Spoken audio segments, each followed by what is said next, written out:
ล่าสุดได้ข่าวว่าไอ้ฮุนเซนเดือดคัดค้านการยกเลิก MOU 44ทุกท่านคิดเห็นยังไงสบายดีสวัสดีครับทักทายทุกท่านที่เข้ามาติดตามรับชมอยู่กับผมเทพโยครับพี่น้องทั้งเมืองไทยตอนนี้กับประมาณ6 โมงครึ่งทักทายพี่น้องฟังไทยฟังลาวอย่าลืมฝากกดแชร์แสดงความคิดเห็นกันเข้ามาครับพี่น้องครับล่าสุดนะครับเกิดกระแสใหม่ข่าวมาใหม่ฮุนเซนเนี่ยประกาศคัดค้านการยกเลิก MOU 44ประเด็นนี้มันมาจากไหนมาจากพรรคภูมิใจไทยหลังจากชนะการเลือกตั้งได้เป็นแกนนำจัดตั้งรัฐบาลก็มีข่าวเสนอตามสื่ออย่างที่เห็นนั่นแหละครับทุกท่านอนุทินก็บอกว่าจะยกเลิก MOU 44เรื่องปัญหาข้อตกลงระหว่างไทยและกัมพูชาในเมื่อว่ามันใช้แล้วมันไม่มีผลประโยชน์ต่อประเทศไทยนายกอนุทินก็ในนามพรรคภูมิใจไทยแกนนำจัดตั้งรัฐบาลฮุนเซนก็ออกมาโพสต์เดือด MOU 44มันดีอยู่แล้วต้องเคารพข้อตกลงฮุนเซนบอกขนาดเคารพข้อตกลงนะยังเจรจาจัดกองประชุม JBC ไม่รู้กี่ครั้งเอา MOU 44มากลางก็ตกลงกันไม่ได้นะพอไทยเขาประกาศว่าจะยกเลิก MOU 44นะครับส่งสัญญาณมาแล้วนี่คือแสดงให้เห็นนะครับว่าไทยกับกัมพูชาเนี่ย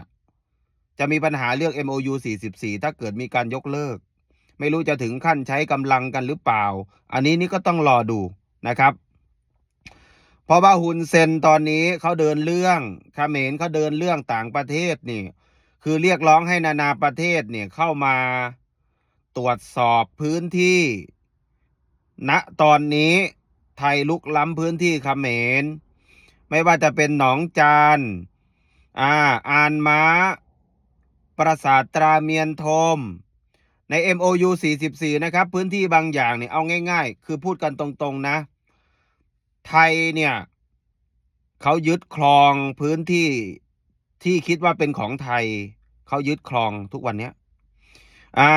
เขมรเคยไปถือพื้นที่ไหนที่เขมรเคยลุกล้ำเข้ามาเขมรเข้ามาไม่ได้แล้วเห็นไหมครับ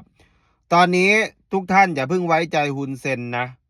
ฮุนเซนเงียบๆเดินเรื่องต่างประเทศ2 อย่างหนึ่งเรียกร้องให้นานาประเทศเข้ามาแบ่งเขตแดนให้เข้ามาแทรกแซง2เรียกร้องค่าเสียหายระหว่างไทยและกัมพูชายิงกันไทยเนี่ยยิงใส่พื้นที่เขมรเสียหายหนักอันนี้ไทยก็ต้องชดใช้เขาบอกนะในส่วนของ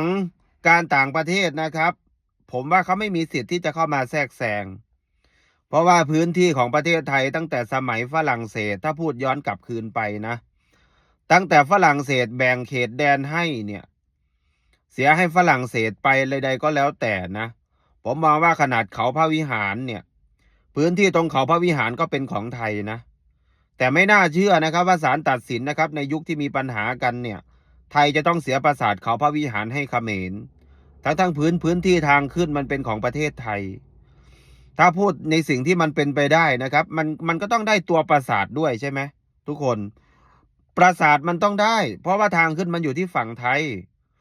ไหนทุกวันนี้เป็นยังไงล่ะครับปราสาทก็ไม่มีนักท่องเที่ยวเพราะว่าต้องขึ้นฝั่งไทยเขมรต้องทำทางขึ้นใหม่อย่างนั้นเหรอครับนะครับอันนี้นี่คือปัญหาที่มันมีปัญหากันแล้วมันไม่จบไม่สิ้นกับเขมรนะครับแล้วมีข่าวหนึ่งนะครับทุกคนข่าวนี้ก็ได้ข่าวว่าฝั่งของไทยเนี่ยนะครับตอนนี้เขาสกัดกั้นฝั่งทะเลนะครับเขาสกัดกั้นฝั่งทะเลได้ข่าวว่าสกัดกั้นไม่ให้ส่งน้ำมันไปเขมรเพราะว่าเขมรตัวนี้ก็ขาดแคลนน้ำมันไม่ว่าจะเป็นน้ำมันเชื้อเพลิงน้ำมันต่างๆเนี่ยคือนำเข้าจากประเทศไทยโดยปกตินะครับรวมกับเมียนมาที่มีพื้นที่ติดกับประเทศไทยเนี่ยก็นำเข้าจากประเทศไทยส่วนใหญ่เพราะฉะนั้นคือการที่ฮุนเซนออกมาแอคชั่นเนี่ยมันส่งสัญญาณให้เห็นนะครับว่าท้าทายรัฐบาลใหม่ของประเทศไทยถ้าเกิดปัญหาขึ้นอีกทีนี้ยก3นะครับเอาให้มันรู้แล้วรู้รอดไปเลยว่า เขมรเนี่ยมันจะเอายังไงกันแน่มันจะจบแบบสวยๆจบแบบเท่ๆให้มันเลือกเอามีอยู่2ออปชัน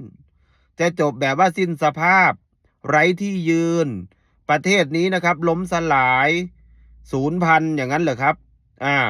ออปชันดีๆมีมันไม่เลือกเขมรมันคิดว่ามันพอตัวไอ้ฮุนเซนมันว่ามันเก่งนะนั่นไอ้ฮุนมาเนตมันก็ว่ามันเก่ง